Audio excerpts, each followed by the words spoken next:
from Lake Lucy. Welcome back. We're on the front porch today. Gonna get this cigar cut.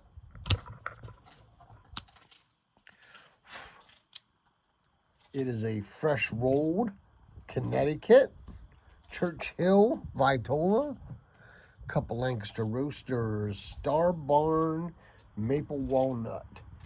Porter is enjoying a pig ear in the yard.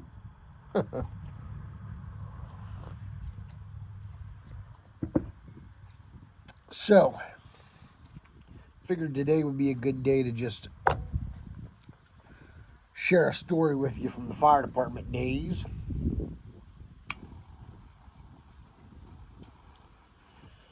So our firehouse signed a lease with the township building, okay, and the lease was for 100 years. That way we could build the fire station, have a nice piece of property, big yard that we mow, or we pay the township to mow, and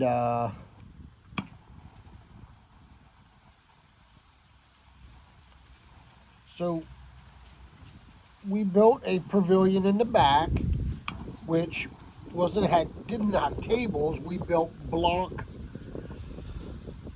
things to fire pits, basically, to have our chicken barbecues in. We paid for all the wood and the nails and everything we needed, and we built it ourselves. So we in the big sunny yard, we have the cigar. The cigar. I'm trying to light my cigar. I'm talking about, thinking about it. The soccer association thought they could just up and use our property to set up a soccer field. Now,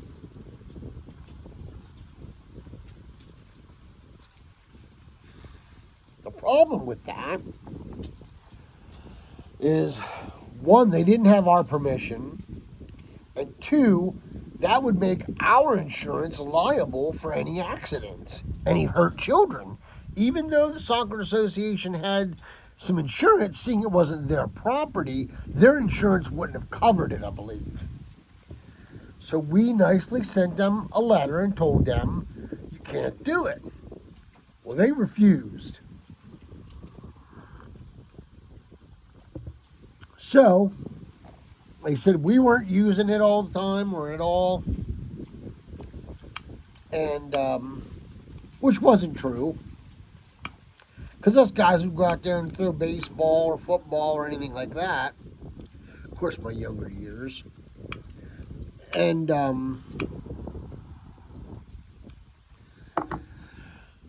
so they refused. We gave them multiple things. We told them to remove the nets. They didn't.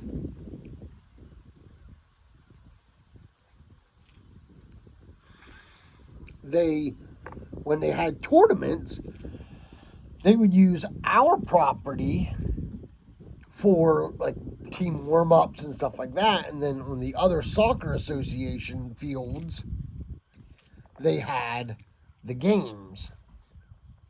Problem is then that also filled our parking lot, which made it difficult because we didn't always know when they were doing them. And then we had to make sure that we were planning our fundraisers around it, which is not good because that's how we lived. Volunteer departments live off of fundraisers. So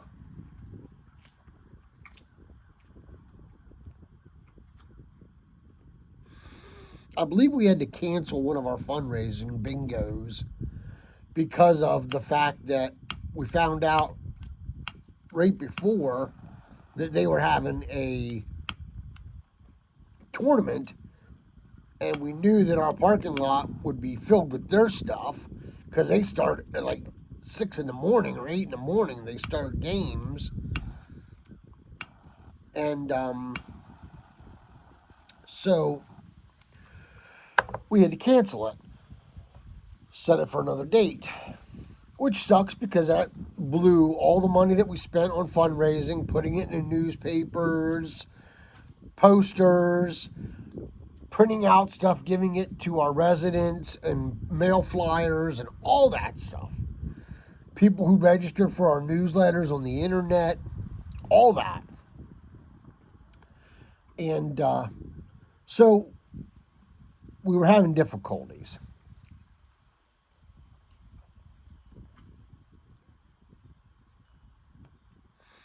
So a couple of us guys decided to go to a township meeting.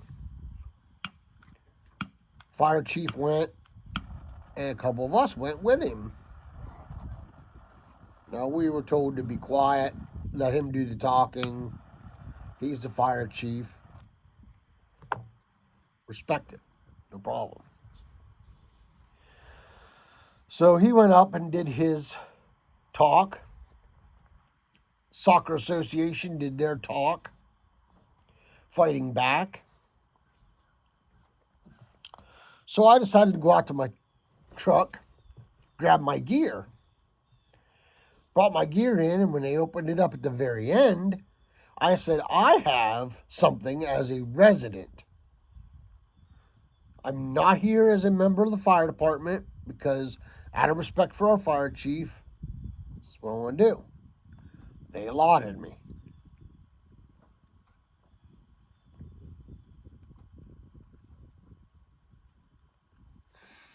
So I went up, put the gear down on the floor, explained to them the boots, the price of the boots, the pants. My buddy held up the pants. I shared the cost of the turnout gear in pants, coat, gloves, crash gloves, helmet, Nomex hood, SCBA, self-contained breathing apparatus, and we went over some prices of apparatus. So then the one supervisor got a little irritated with me, and I still don't know exactly why. So I said, is the floor mine or not? Is the floor ours or not? And they said yes. The other supervisor said yes. I said, okay. So I said, now I'm calling upon so-and-so, the head, a person of the two people that were there for the board of the soccer association, to come up. He gets up, comes up, and I said, well, we just need to fit you. He goes, what do you mean? And I was like, well, I don't think you have any respect for us and what we do. So the best way to earn that respect is to join. I gave them each applications. We took a stack of applications in, and we said, if you want to learn what we do, then you'll respect it, because you don't know what a man does until you walk in his shoes. So he was outraged, started his nonsense, and I said, listen, I said, if your kid is choking or falls out of a tree or gets hurt or has a seizure or something like that, for unknown reasons, God, praying to God it doesn't happen, who comes? Do the soccer moms come? Do the people that come out of state for the tournaments come to your house and save you? Nope, we do. And where do we get money to provide the things that we need, along with all the equipment on the apparatus, along with all the medical bags, along with all of the medical instruments that are in the bag, the hours of training, hundreds of hours in training, along with the cost of the training, along with juggling that amongst your family time. Well, he says, thank God he said this. He said, well, My family time is my family time. Holidays are my family time. Evenings and weekends are my family time. I was like, well, we all have families. We all work full-time jobs. So-and-so here works on the local farm. I work on the local farm 10 to 12 hours a day. During hay season, it's 16 hours a day, depending on where we're at. If we're behind or if we're ahead. I said, so our families don't matter? Our family time don't count? And you could see some of the supervisors starting to smile and start to take the right side. So they said, you have 60 days to get everything off the property of the fire department, unless you can get written permission from the fire department at a meeting, at one of their meetings, a unanimous vote to keep it.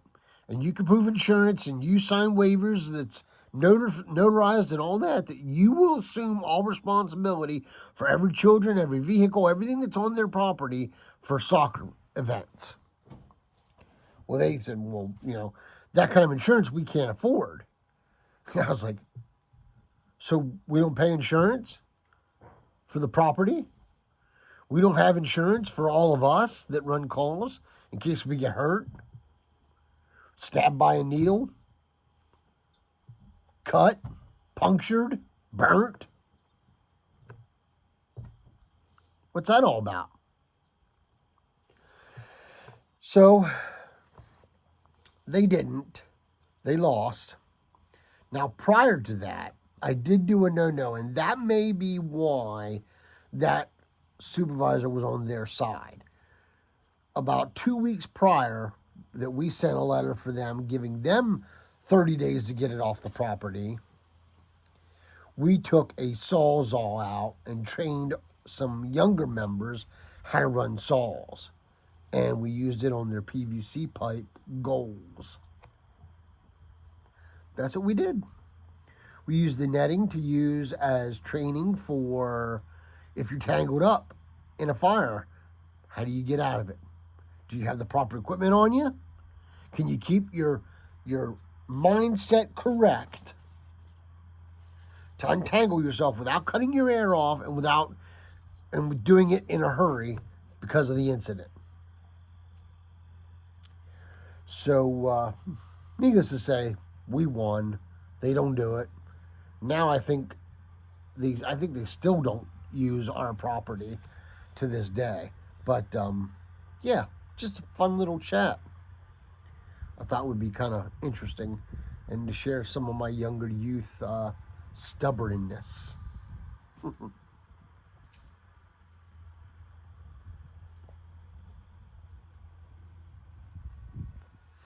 Now afterwards, our fire chief, for those that are wondering what happened there, we got back to the firehouse, put my rags back on the rack, put the air pack back, and put the untaken applications back.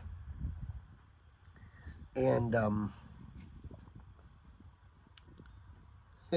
he said, I'm disappointed that you guys didn't listen to me. It was disrespectful. Yes, Chief, we apologize for that. But he said, I did not expect for you guys to come with both barrels loaded and extra ammunition. You were very tactful, you were very respectful, and you done it the right way. I'm proud of you for that. We did end up gaining a couple volunteers. Now, they didn't fight fire, but they helped with fundraisers, which was great. We love that. That's the most important, that's a very, very important part of what we do.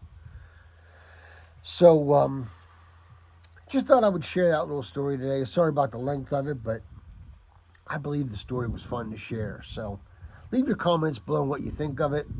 Hit the subscribe button if you already haven't. Please share my channel with others so we can build up my subscriptions. If we hit 1,500, we are going to do a big giveaway.